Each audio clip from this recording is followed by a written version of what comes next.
This pond, it's mine now. The HOA president, Carol Martinez, stood right here, pointing at my family's ranch pond like she owned it. And then she did something unbelievable. She brought 100 people to camp beside it. Champagne, fairy lights, a 3-tier cake, the whole suburban fantasy.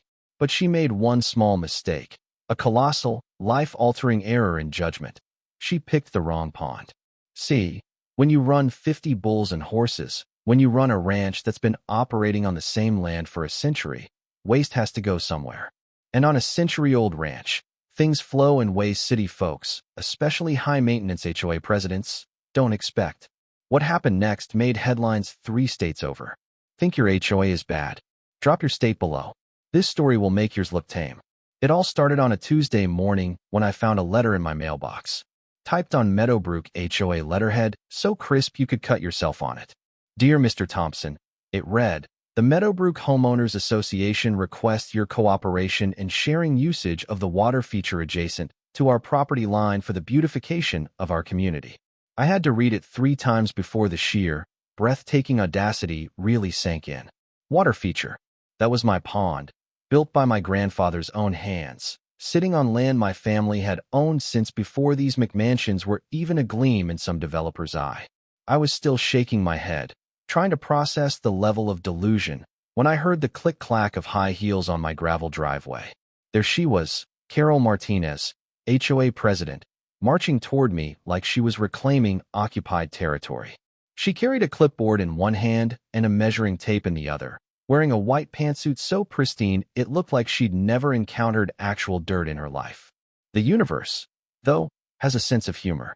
The moment she stepped off the driveway, her designer heel found the one fresh chicken dropping my hands had left as a welcome gift. I watched her face contort as she tried desperately to maintain her composure, scraping her shoe on my grass while pretending nothing happened. Mr. Thompson, she said, flashing teeth so white they could signal aircraft. I trust you received our letter about the community water feature. I leaned against my fence post, taking my sweet time to answer. Ma'am, that's a ranch pond, not a community pool. Been in my family longer than your HOAs existed.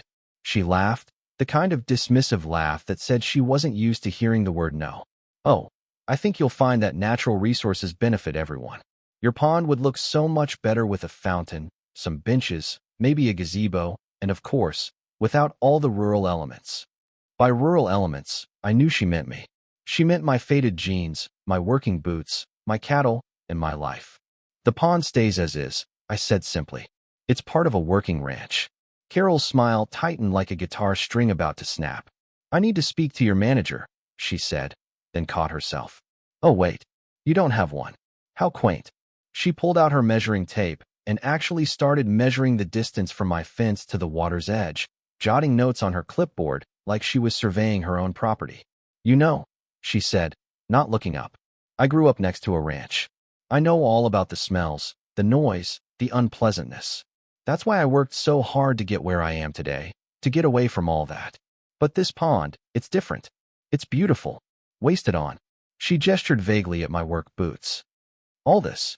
There was a hint of old hurt wrapped in new arrogance, a genuine resentment of my life that was more dangerous than any simple greed. I felt my jaw tighten, but kept my voice level. Ma'am, I'm going to have to ask you to get off my property now. She clicked her pen closed with theatrical precision. I was trying to be nice, Mr. Thompson. Bad choice, cowboy. She turned on her freshly soiled heel and marched back to her white SUV, managing to make even her retreat look threatening. But Carol didn't know she just declared war on the wrong farmer. Comment, run, Carol, if you already know she'd done messed up. See, what Carol didn't understand was that she wasn't the first person to try to push my family around. My granddad faced down developers in the 70s. My dad fought off corporate farms in the 90s. And now it was my turn. The difference was I had something they didn't. 50 years of accumulated knowledge about every inch of this land, including some secrets that would make Carol wish she'd never set her manicured foot on my property. As her SUV disappeared, I looked at my pond. My beautiful, clean pond with its lily pads and clear water that reflected the sky like a mirror. Then I looked past the trees to where the other pond sat, hidden from view. The one we didn't talk about at dinner parties. the one that served a very specific purpose on a working ranch. And for the first time in years, I smiled. Carol wanted to play games. I knew exactly which cards to deal. The HOA didn't waste any time. 3 days after Carol's visit, I woke up to the sound of heavy machinery. I could see a landscaping crew setting up industrial-grade sprinkler systems along the property line, the kind golf courses use. "Morning, gentlemen," I called out, keeping my tone friendly. "Help you with something?" The crew chief looked uncomfortable. "Just installing some irrigation for the HOA, sir, for their new landscaping project." I noticed Carol's white SUV parked across the street. The first test came that afternoon. Water arced high into the air, and wouldn't you know it, a sudden breeze carried the spray right onto my property. My tool shed, my truck, and half my vegetable garden got an unexpected shower. But here's the thing about karma. The wind shifted, and those powerful sprinklers sent a wall of water right back at the HOA's side. I heard tires squeal and looked up to see Carol's white SUV getting absolutely drenched. I couldn't help but chuckle as she drove off. But my amusement died the next morning when I walked out to check on my mother's rose garden. The heritage roses she'd planted 40 years ago were drowning in pools of standing water. Several plants were already showing signs of root rot. These weren't just flowers. They were living memories, victims of Carol's petty water war.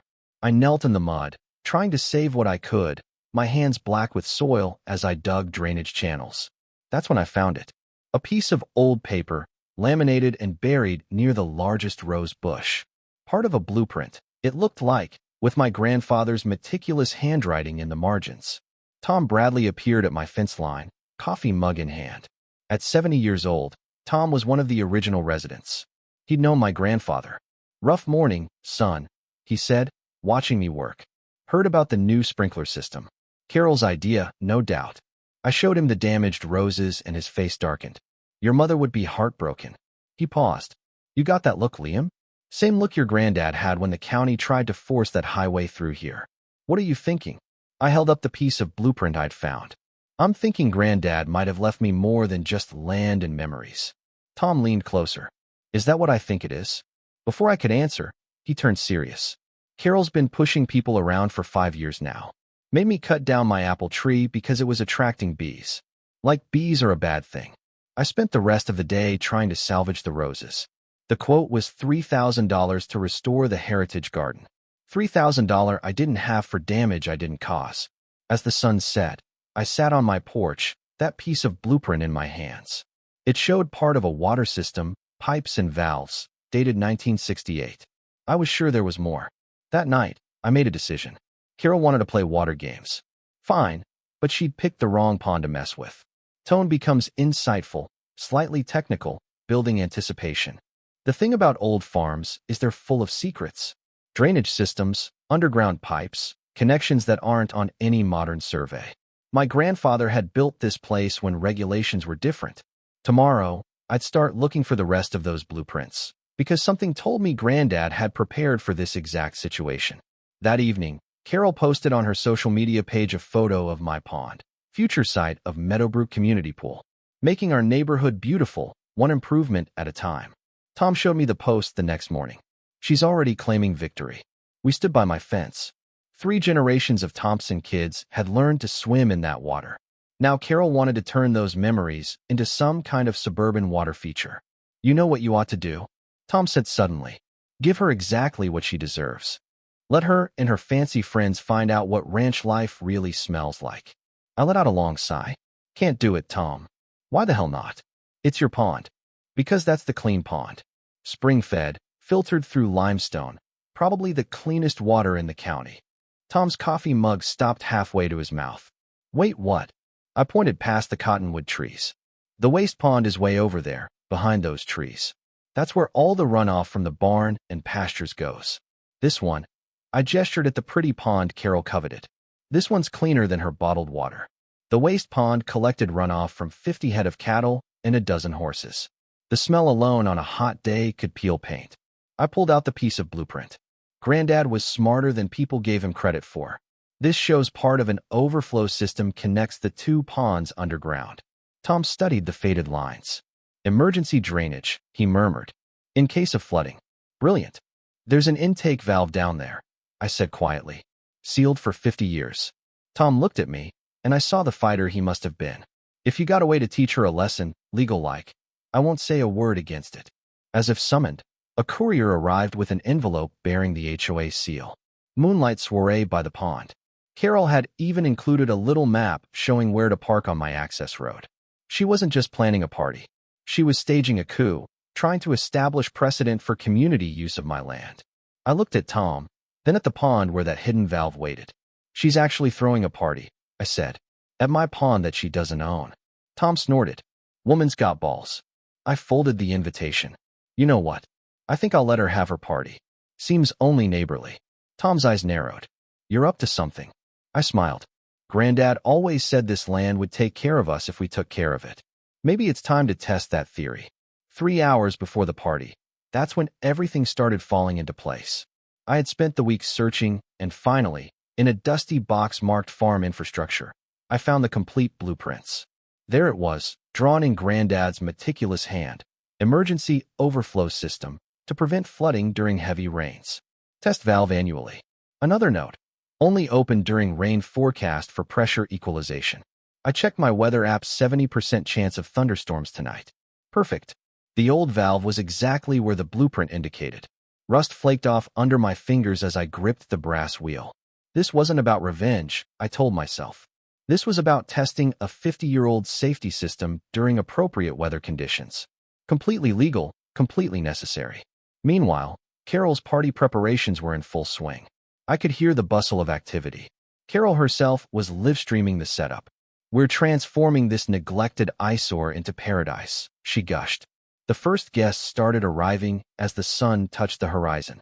Carol stood at the center of it all, resplendent in a white designer dress. Picture it, she said loud enough for me to hear. A floating dock right there. The first rumble of thunder was so low most people didn't notice. But I did. It was time. The valve was even more stubborn than I'd expected. My hands were getting raw from gripping the rusty metal. Another rumble of thunder, closer now. I grabbed a pipe wrench from my truck. Tom materialized beside me.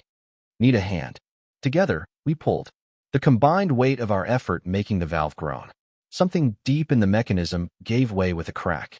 It's moving, Tom grunted. I heard it before I saw it.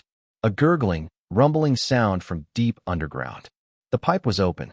50 years of sediment was breaking loose, and behind it, the contents of my waste pond were beginning to flow. We retreated to my porch to watch nature take its course. At first, nothing seemed to happen at the party. Then, a child near the pond's edge wrinkled her nose. Mommy, something smells funny. That's when I saw it. A dark cloud spreading beneath the lily pads like ink in water. The clear pond was changing color from the bottom up. A woman in a pink dress was the first to really notice. Her shriek cut through the music like a knife. The DJ felt his equipment start to spark as the water composition changed. His turntables shorted out. The music died with a warped, grinding sound. People were backing away from the pond now. The smell was unmistakable. It smells like poop, a child announced at the top of his lungs. The three-tiered cake became a casualty of the stampede. The fondant swan disappearing into the brown morass. Carol stood frozen at the epicenter of the chaos. Her white dress now splattered. Her face a mask of horror and rage. My Louis Vuitton, she screamed as her designer bag slowly sank into the muck. Who did this? I'll sue everyone. The live stream was still running, broadcasting the disaster to hundreds of viewers who were flooding the comments with poop emojis. Sheriff Brody arrived within minutes, reporting chemical warfare. Carol rushed him immediately, pointing at me. Arrest him. He poisoned our water. Brody looked at me, then at the pond. Ma'am, whose property is this pond on? That's not. I need to see property deeds, permits for this gathering, and any evidence of criminal wrongdoing. Not accusations, ma'am. Evidence.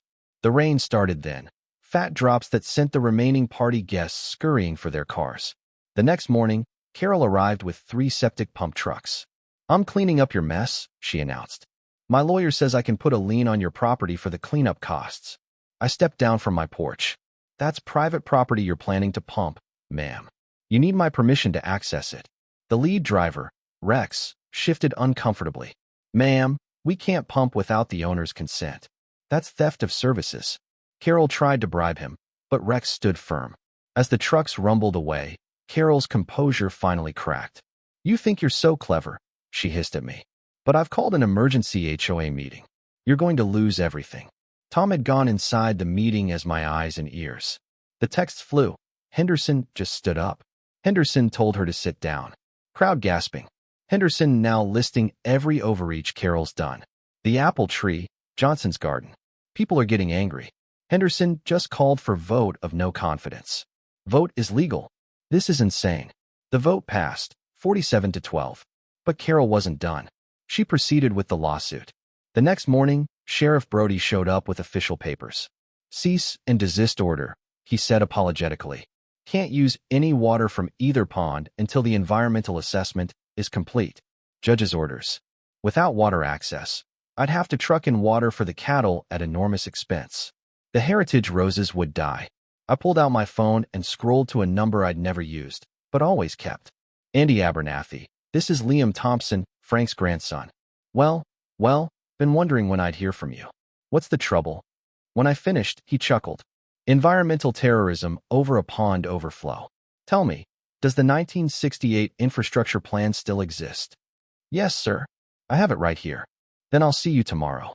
And Liam, tell the HOA president she might want to hire better lawyers."